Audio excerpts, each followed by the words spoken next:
amigo incomparável, né? A gente vai ler um versículo inicial, João 15, 13. Eu falei para vocês deixarem o inário aberto, mas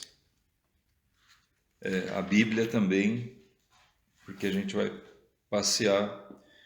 Como ele vai fazendo afirmações, aqui a gente vai vendo alguns versículos, né? Uma das intenções nossas aqui, como eu falei na semana passada, é de ver embasamento bíblico de cada hino, né? Buscar um entendimento melhor dele, mas também a compreensão bíblica.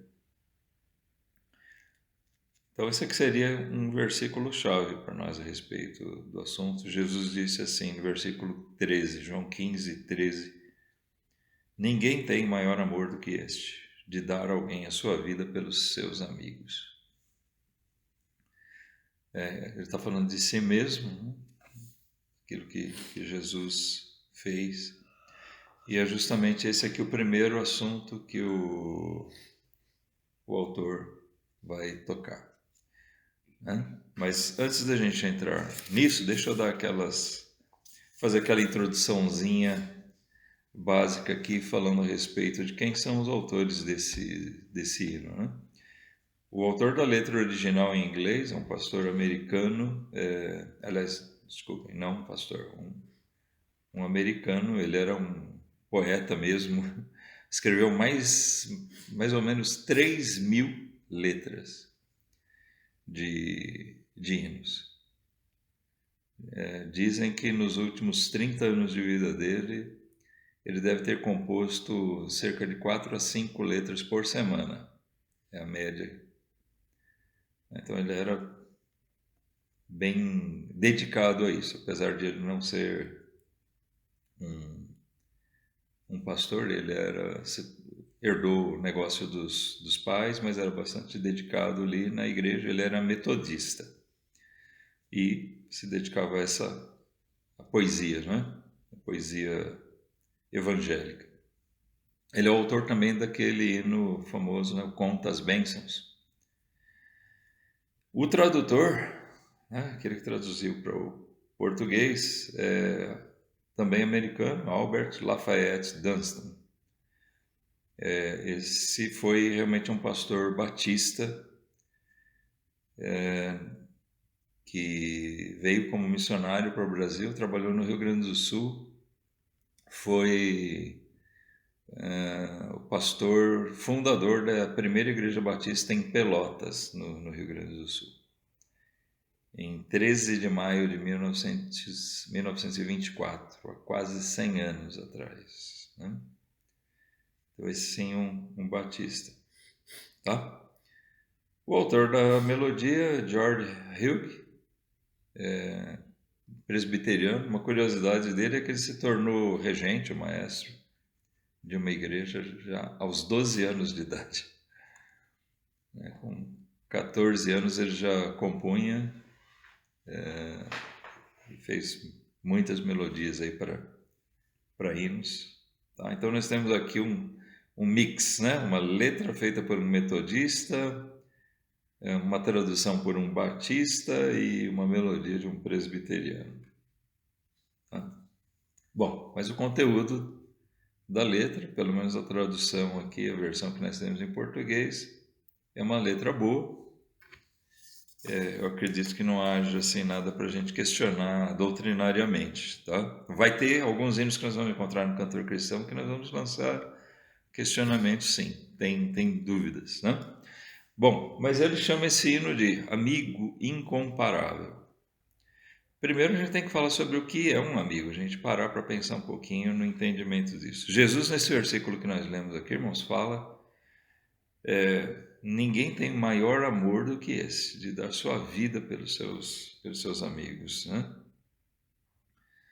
Ele estava falando para os seus discípulos a quem ele amava.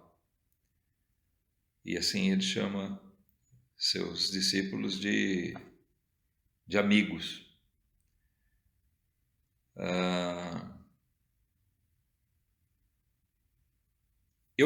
Às vezes eu pego no pé de alguns irmãos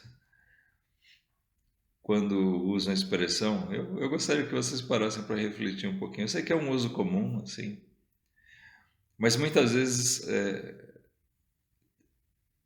as pessoas se referem a colegas, né? Companheiros de trabalho, de classe, vizinhos, como amigos. Ah, meu amigo, eu tenho um amigo, não sei o quê. Eu acho que seria importante a gente revisar um pouquinho isso. Eu coloco em categorias diferentes: um colega, um companheiro de trabalho e um amigo. Alguém que é simplesmente nosso companheiro, apesar que o amigo também é um companheiro, tá? Mas alguém que é simplesmente um companheiro de trabalho, que trabalha junto com você, estuda junto com você, não necessariamente ele é seu amigo.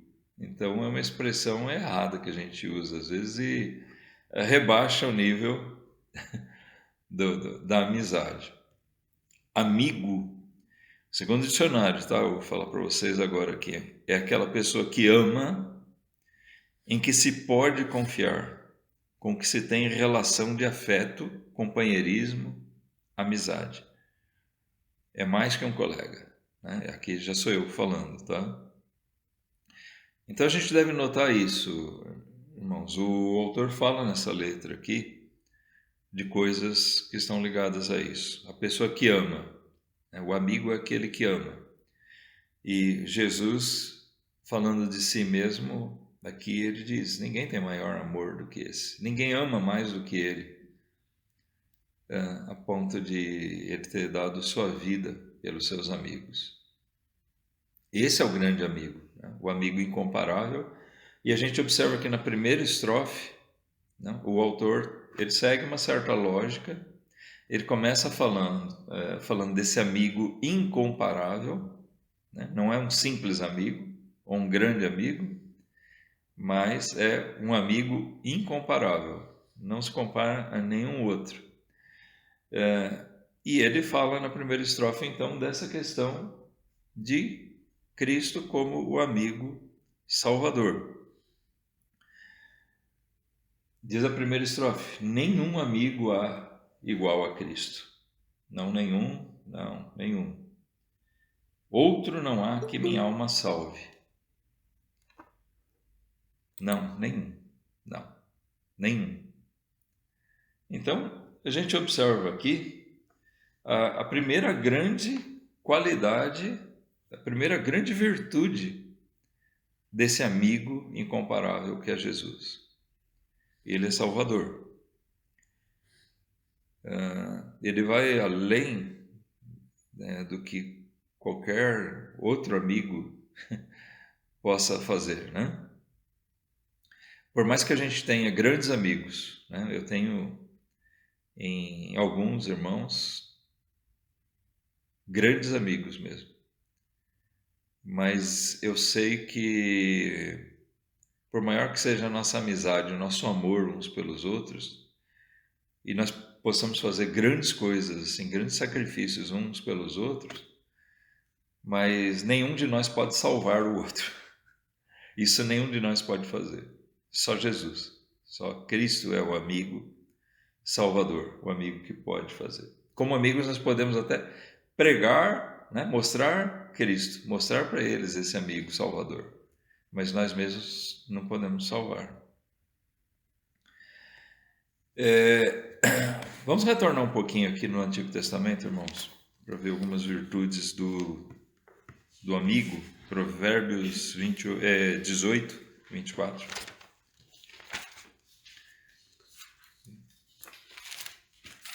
Provérbios 18, 24 diz: o homem de muitos amigos deve mostrar-se amigável, mas há um amigo mais chegado do que um irmão. Ou seja, nós correspondemos à amizade de muitos, né, que se mostram nossos amigos, devemos fazer isso, mas ele diz: amigos especiais, mais chegado que um irmão. Talvez esse provérbio faça uma certa referência. Ele não está falando especificamente de Jesus, ele está falando de uma situação, mas talvez nós possamos dar essa interpretação, né, ter esse entendimento, porque Jesus realmente é aquele que é um amigo mais chegado a nós, do que qualquer amigo, qualquer outro amigo, e até um amigo que tenha ligações estreitos, né, familiares, como a gente diz, laços de sangue com a gente, um irmão. Então, esse tipo de amizade que é aquela que Jesus mesmo proporciona para nós. No capítulo 27 de Provérbios, também a gente lê versículos 6 e 9. Ele diz aqui o seguinte, versículo 6: Leais são as feridas feitas pelo amigo, mas os beijos do inimigo são enganosos. Por mais que um inimigo tente nos agradar, né, são mera falsidade, engano. Mas ele diz aqui que leais são as feridas feitas pelo amigo, ou seja, um amigo muitas vezes, por mais brando que ele seja, ele tem que falar as verdades para nós, né? E Jesus é esse amigo verdadeiro. Aliás, para que nós sejamos salvos, né, ele veio justamente como Salvador, é aquele amigo que veio anunciando: arrependei-vos, arrependam-se e venham a mim para ter vida, né? Vinde a mim para que tenhais vida.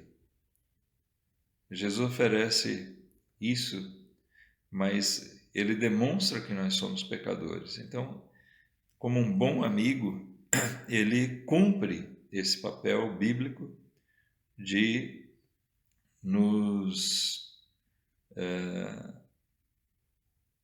ferir, às vezes, né, com a verdade. A verdade às vezes dói, às vezes machuca.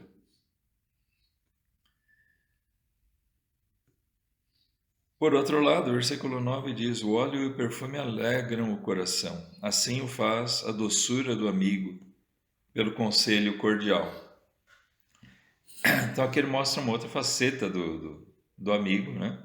Aqui a gente está, né, não está analisando propriamente a letra, mas eu queria pegar esses versículos porque a gente observa essas qualidades do amigo naquilo que é dito aqui no hino 81, né, quando fala de Cristo. Porque ao mesmo tempo que ele realmente fere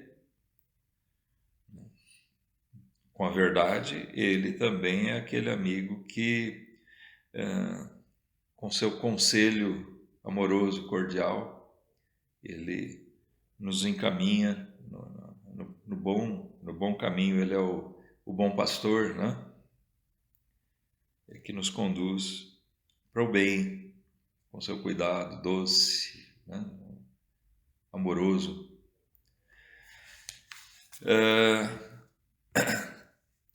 Então, aí sim, voltando a falar sobre a primeira estrofe, né? Ele diz que não há amigo igual a Cristo, outro não há que minha alma salve. Então, não há outro semelhante, não existe outro que dê salvação, não existe outro que faça por nós aquilo que ele fez e faz, né? Porque, vamos dizer assim, ainda o que Jesus faz por nós, hoje a Bíblia diz que ele está à destra do Pai intercedendo por nós, tem um valor primoroso para nós, né?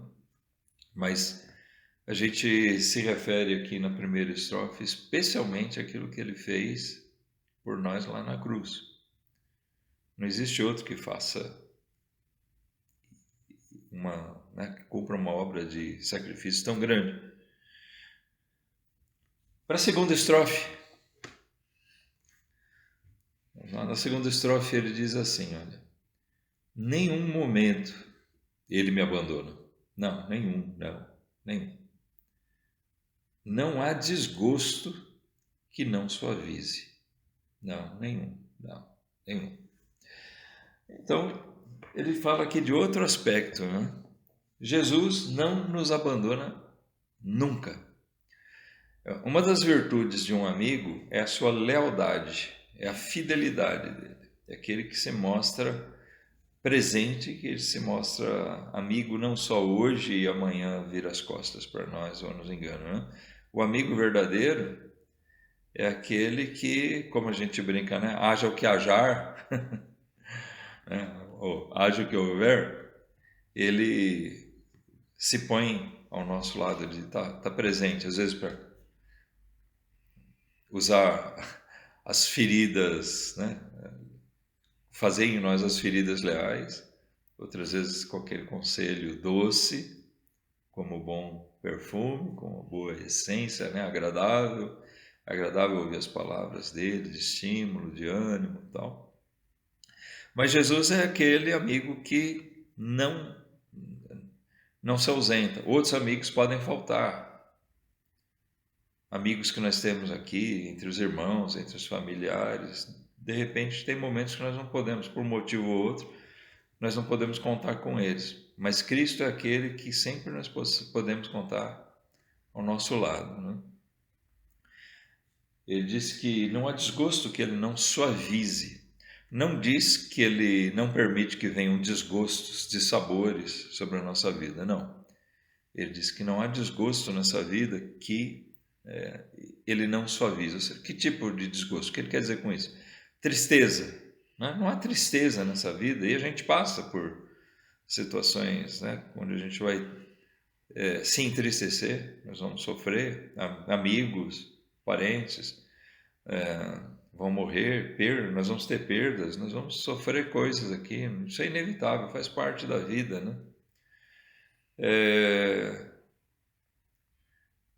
E outros tipos de coisas, às vezes erros nossos mesmos, a gente se entristece com nossos próprios pecados, nossos próprios erros, pode ter um monte de coisas, mas toda sorte de coisa, Jesus é presente, ele é misericordioso, ele é aquele amigo leal e ele conforta nosso coração, né?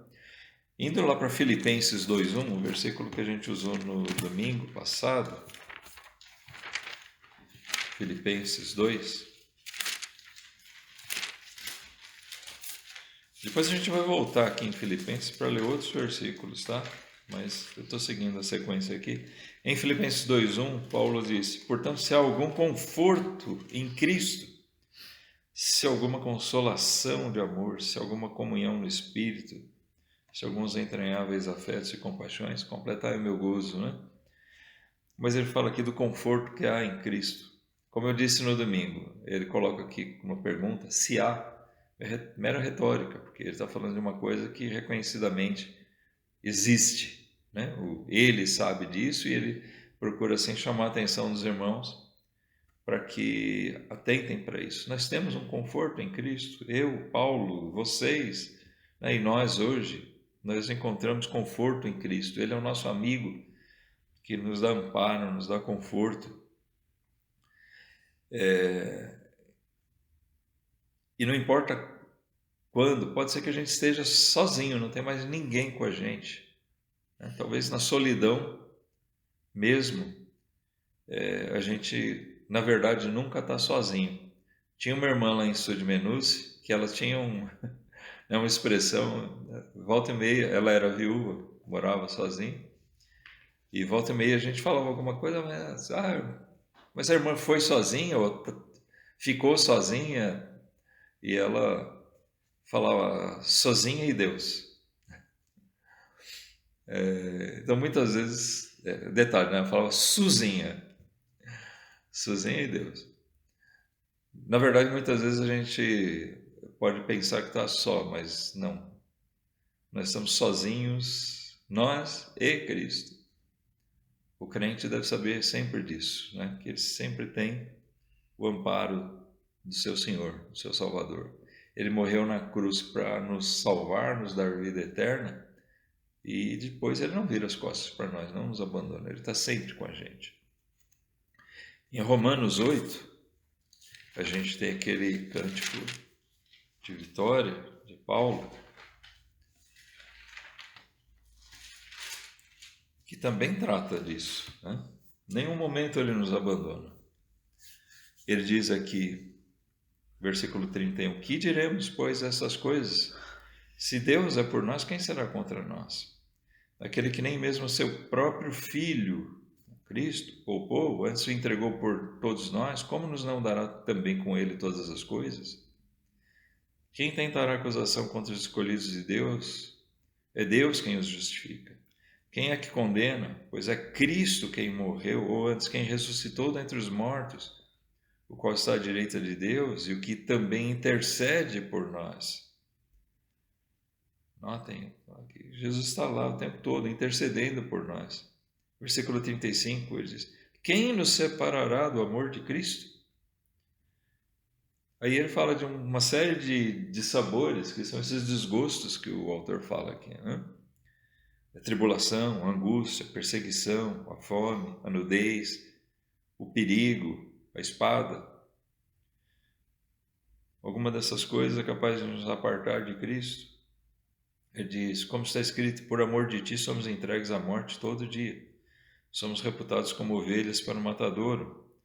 Mas em todas essas coisas somos mais do que vencedores por aquele que nos amou. Pelo nosso grande amigo verdadeiro. Aquele que nos amou a ponto de dar sua vida por nós.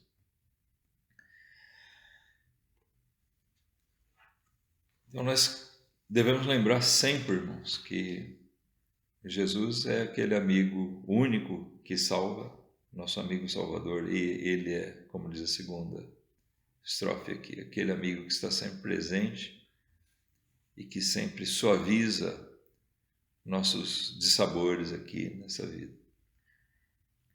A terceira estrofe, ele diz assim: nenhum amigo há tão nobre e santo. Não, nenhum. Também não há tão humilde e manso. Nenhum. Então aqui ele fala de algumas virtudes de Jesus, né? Nobre, santo, humilde e manso. São também qualidades, né, virtudes necessárias a um bom amigo.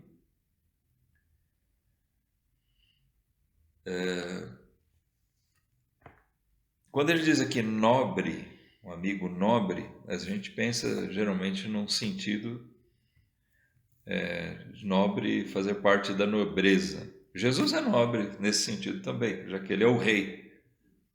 Né? Quem tem algum título,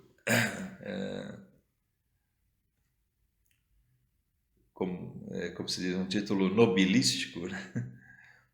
Uma pessoa nobre tem algum título, alguma posição, mas não é esse o sentido. Apesar de Jesus ser nobre, no sentido de ser da realeza, né? O grande rei, mas ele é nobre no sentido moral, tá? Porque nobre tem também o significado de, lá vou eu para o dicionário outra vez, tá? Elevação moral, tá? Não é aquela moralidade só da pureza, isso entra mais no santo aqui, né? Mas uma pessoa nobre, ela tem princípios morais preciosos. Então, onde faz com que ela seja leal, que ela seja fiel, que ela seja correta. Nobre quer dizer, quer se referir à grandeza da alma. Seja uma grande pessoa em amor, né? Pleno. Jesus é isso. Altruísta, que visa o bem de outros. Uma pessoa nobre, né? Revela assim uma pessoa altruísta, que busca fazer o bem. E Jesus, todo o tempo, quer o nosso bem. Ele viveu aqui nesse mundo para o nosso bem, morreu e ressuscitou para o nosso bem, e vive hoje intercedendo por nós porque Ele quer o nosso bem. Uma pessoa nobre, dicionário ainda, tá? É uma pessoa compassiva, uma pessoa pronta a perdoar, e generosa. Uma pessoa generosa é abundante, ela faz mais do que a gente espera dela. Então, quando ele diz aqui Jesus, não há um outro amigo tão nobre, ele está se referindo a isso. Não tem um amigo tão grandioso de alma, tão altruísta, tão compassivo, tão generoso como Jesus é. Santo, eu nem preciso, entrar aqui na questão muito, não vou gastar muito tempo falando sobre isso, mas a santidade, a pureza, Jesus é santo e a gente pode lembrar do hino número 9 que nós já meditamos nele, né? Santo, Santo, Santo, falando de Deus, Pai, Filho e Espírito Santo. Então Jesus é verdadeiramente santo, a Bíblia revela isso para nós. Ele é humilde e ele é manso. É importante a gente ver o sentido aqui de manso também. Uma pessoa mansa, uma pessoa meiga, que age com delicadeza para com a gente, né? Carinhosa, serena, tranquila, aquela pessoa amorosa, né? Que demonstra isso nas suas atitudes, na forma de agir, de lidar com a gente.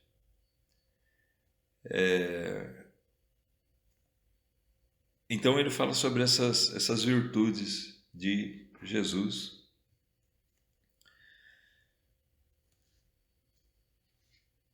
Nobre, santo, humilde, manso. Vamos ver alguns versículos aqui agora, irmãos. Mateus, Evangelho de Mateus, capítulo 11.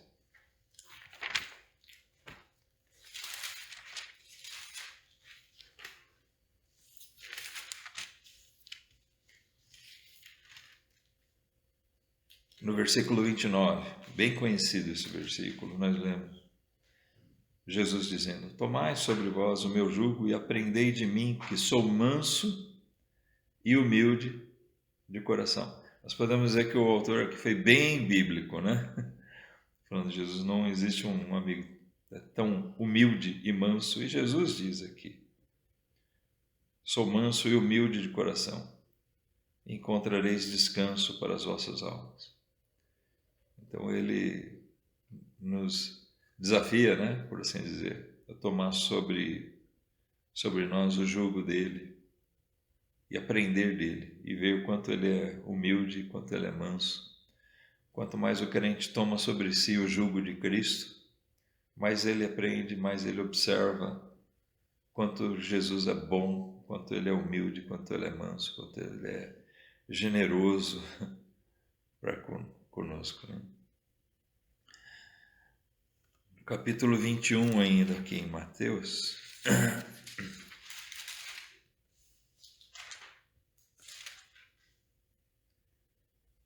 Quando Jesus entrou lá em Jerusalém,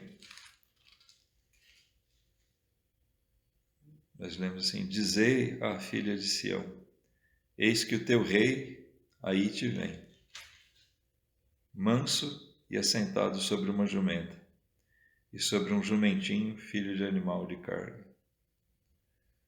Jesus aqui é apresentado também como manso e sendo enviado a Jerusalém, que era a sede daquele seu povo, dos judeus, e onde nós lemos João descrever: ele veio para o que era seu e os seus não o receberam. Mas assim, Jesus entrou, não como um rei, um ditador, mas ele entrou como rei, sendo saudado como rei, no caminho, nas portas de Jerusalém, mas repleto de humildade, de mansidão. Isso expressa bem o que ele é, como ele age de verdade até hoje. Eu disse que a gente ia voltar para Filipenses, então vai lá, Filipenses 2, de volta. Nós lemos o versículo 1, agora vamos ler o versículo 3. Tá? partir do versículo 3. Aqui, Paulo, essa passagem, Paulo está incitando os irmãos à humildade. Ele diz: nada façais por contenda ou por vanglória, mas por humildade. Cada um considere os outros superiores a si mesmo. Não atente cada um para o que é propriamente seu, mas cada qual também para o que é dos outros. De sorte que haja em vós o mesmo sentimento que houve também em Cristo Jesus. E aqui ele vai passar a descrever outras coisas, relatando aquilo que Jesus fez. Mas ele usa assim como padrão de humildade o próprio Senhor Jesus. Se humilhou mesmo, né? Se despojando de sua posição, da sua condição de Deus, tomando forma de homem, sua posição de rei, se fazendo servo. Então Paulo mostra, olha, se Jesus fez isso, nós devemos nos mirar nele. Use como exemplo. Mas hoje aqui nós estamos enfatizando são as virtudes de Jesus. Ele continua sendo esse amigo manso, humilde, nobre, santo. Vamos para a quarta estrofe. A quarta estrofe do hino diz assim, quase que uma repetição daquilo que a gente já viu antes, quando ele diz que crente nenhum é desamparado.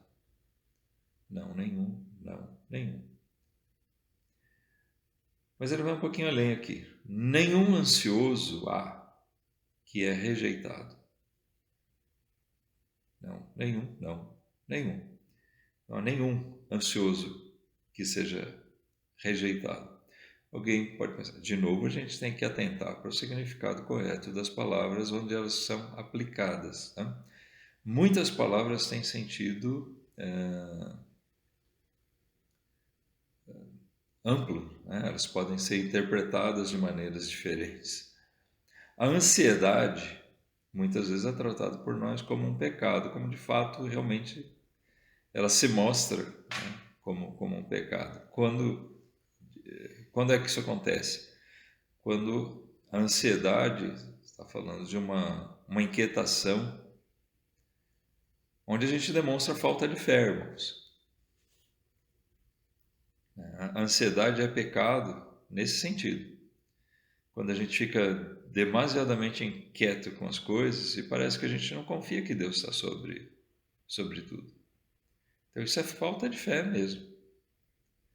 E todos nós, vez ou outra, né, alguns mais do que outros, a gente se vê ansioso por certas coisas ou por certas situações.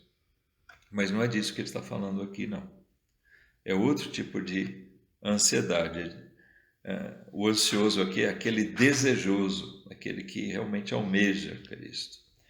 Então, está dizendo, alguém que almeja Cristo, que busca Cristo, ele não vai ser rejeitado. Alguém que quer realmente se chegar a Deus de verdade, não aquele interesseiro, porque tem muita gente que, na verdade, não é ansioso por Cristo, ele é ansioso pelas coisas desse mundo. Ele busca Deus, busca Cristo, porque ele está ansioso para ser curado, porque ele está ansioso para arrumar um emprego, ele está ansioso por alguma coisa material.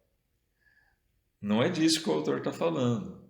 Né? Esses ansiosos aí, que são meros interesseiros, e que, vamos dizer assim, é um grande número, eu diria, maioria, não é desse tipo, mas sim, esses ansiosos que ele fala são aqueles que anseiam por Deus, né? Aqueles que desejam a Deus, que eles desejam ter paz com Deus. Esses não vão ser rejeitados. Ninguém que creia, ele diz aqui, crente nenhum é desamparado. Ninguém que creia realmente em Cristo, que confia nele, vai ser frustrado. É isso que o autor está dizendo para nós. Na nossa fé, a nossa fé no Senhor Jesus, ela nunca vai ser frustrada. Não é porque as coisas não correm como a gente, no nosso conhecimento, gostaria que fosse, que isso nos faz frustrados. Nós, na maioria das vezes, conseguimos até enxergar que Ele proporcionou para nós algo melhor.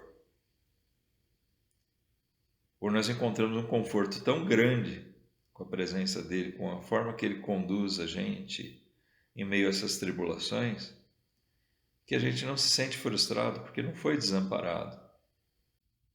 João 6, vamos lá, no Evangelho de João, capítulo 6.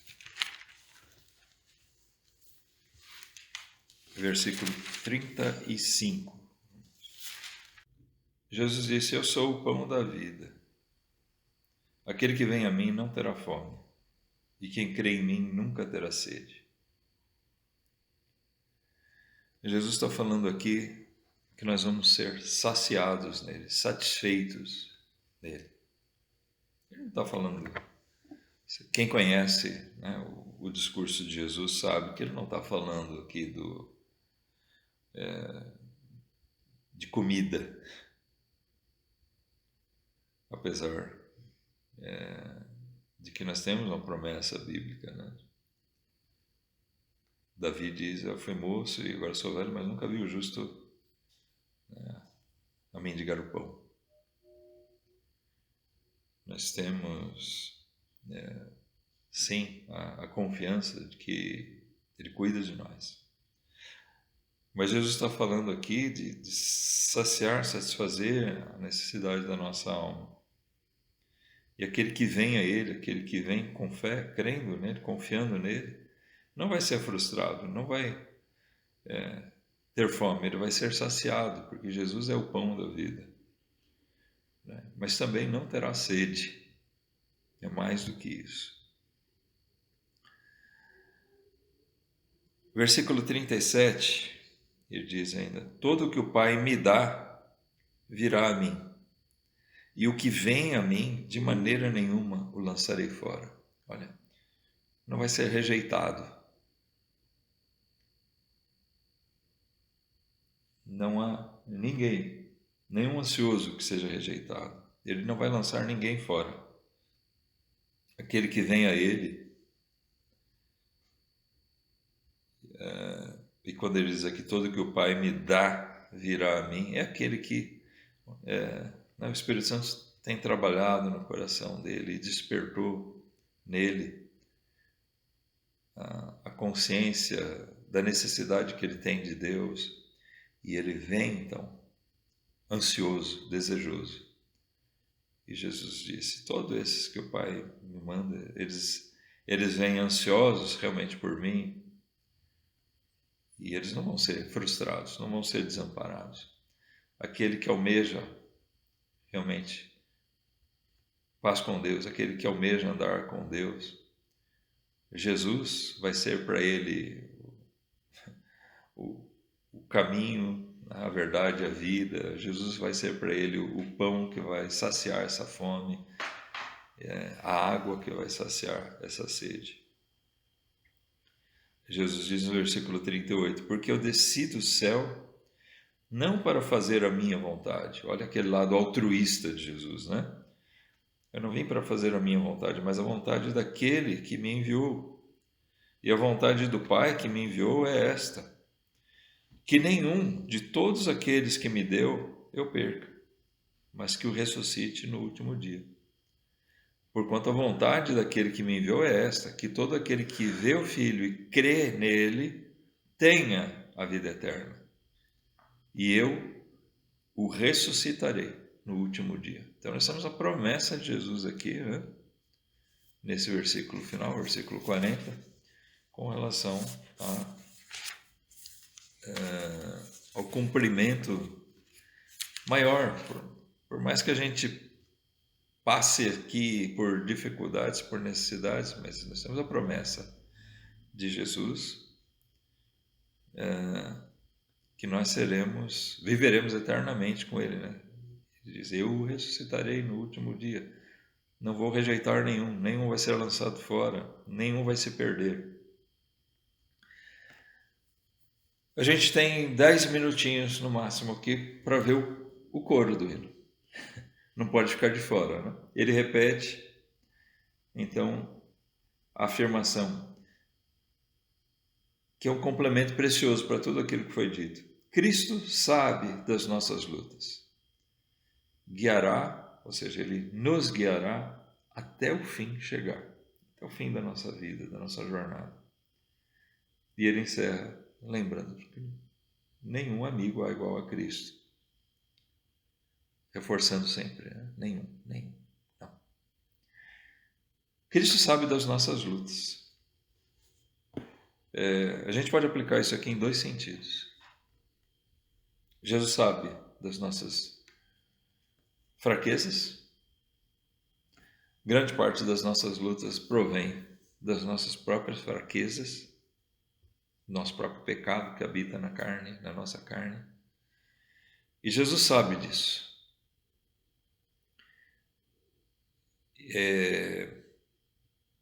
Ele morreu para nos justificar, mas também para nos santificar e glorificar. Então ele realmente tem como propósito de purificar a nós. E ele quer que a gente tenha uma vida santa. Mas ele sabe que na nossa carne nós não vamos conseguir ser plenamente santos. Nós somos santos, né, chamados santos pela Bíblia, porque nós somos santificados em Cristo. Nele. Fora dele não tem santidade.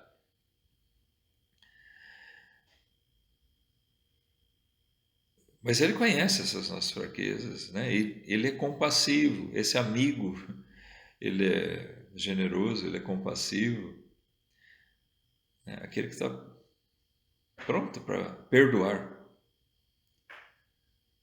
Jesus morreu pelos nossos pecados, sabendo quanto nós éramos pecadores e sabendo até o quanto nós iríamos pecar ainda depois da nossa salvação, da nossa conversão.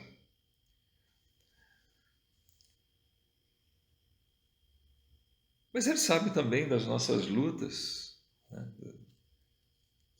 Das tristezas, das aflições que nós passamos aqui nessa vida, talvez até pelo lado seguinte, pelo outro lado, pela outra questão, melhor dizendo. Justamente pela nossa devoção a Deus, pela nossa consagração, nós vamos padecer aflições aqui. Então vamos rapidinho aqui, irmãos, ler alguns versículos que falam sobre esse aspecto aqui, ressaltado no coro. O primeiro deles em Hebreus 4, tá, gente? Vai ser breve aqui. Hebreus 4, 14. Tem outros versículos em Hebreus que falam de Jesus como nosso grande sacerdote, nosso sumo sacerdote.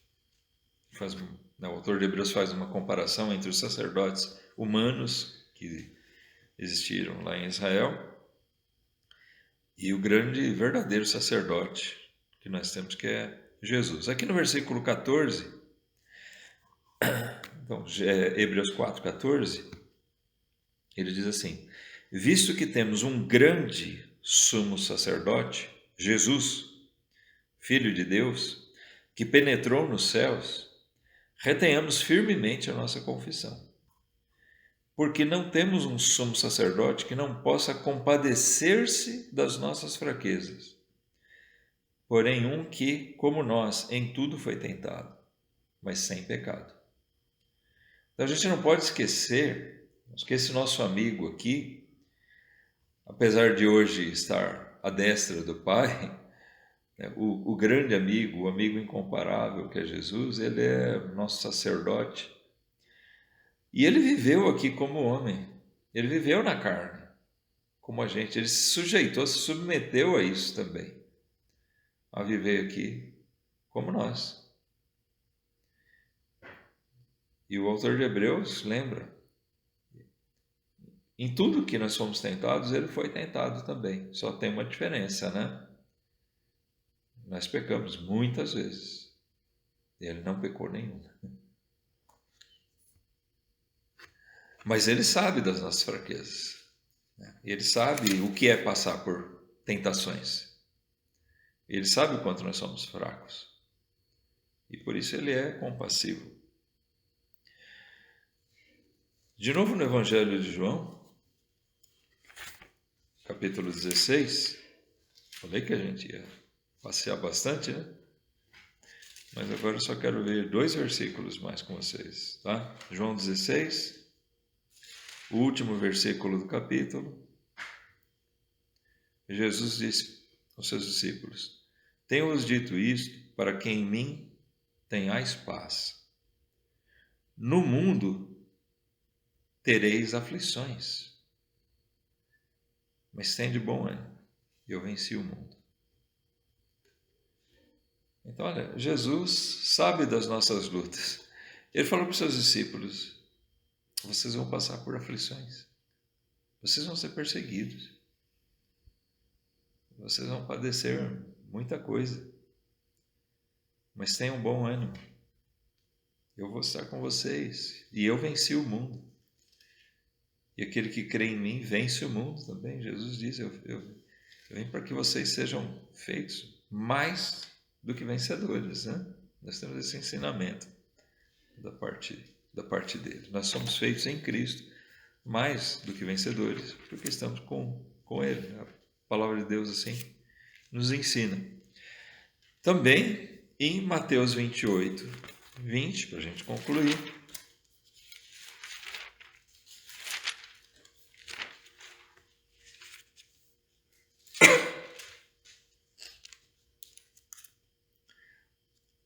O autor do hino diz aqui que ele vai nos guiar até o fim.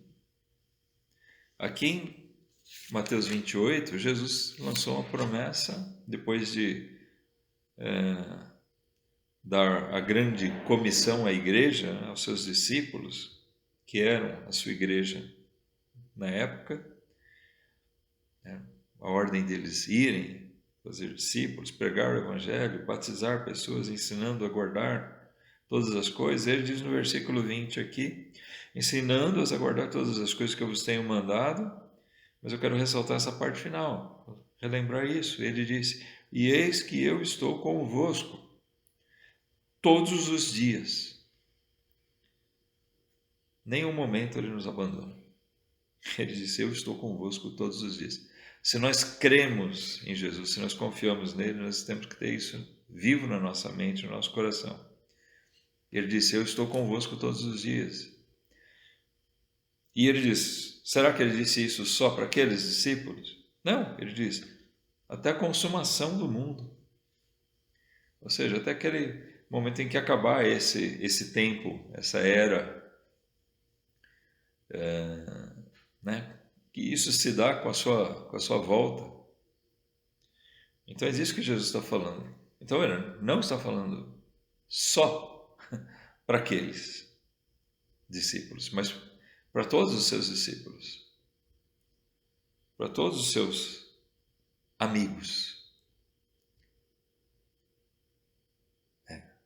Nós somos feitos privilegiados de podermos ser chamados amigos de Cristo.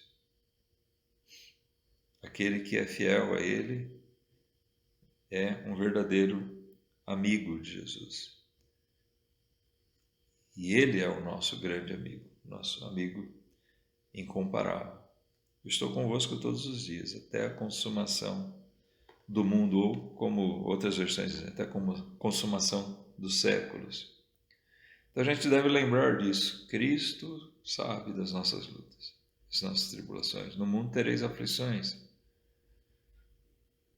Ele conhece nossas fraquezas, porque ele foi tentado também. Ele sabe quanto é duro.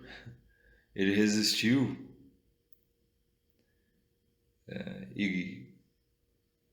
Mas ele sabe que nós não somos fortes como ele. Nenhum amigo é igual a Cristo. Realmente nós não temos outro amigo que possa se igualar, né, se nivelar a Jesus. É bom a gente lembrar disso. Que bom termos o Deus Criador, Jesus, que é o Verbo, e que João diz, olha, sem ele nada do que foi feito se fez.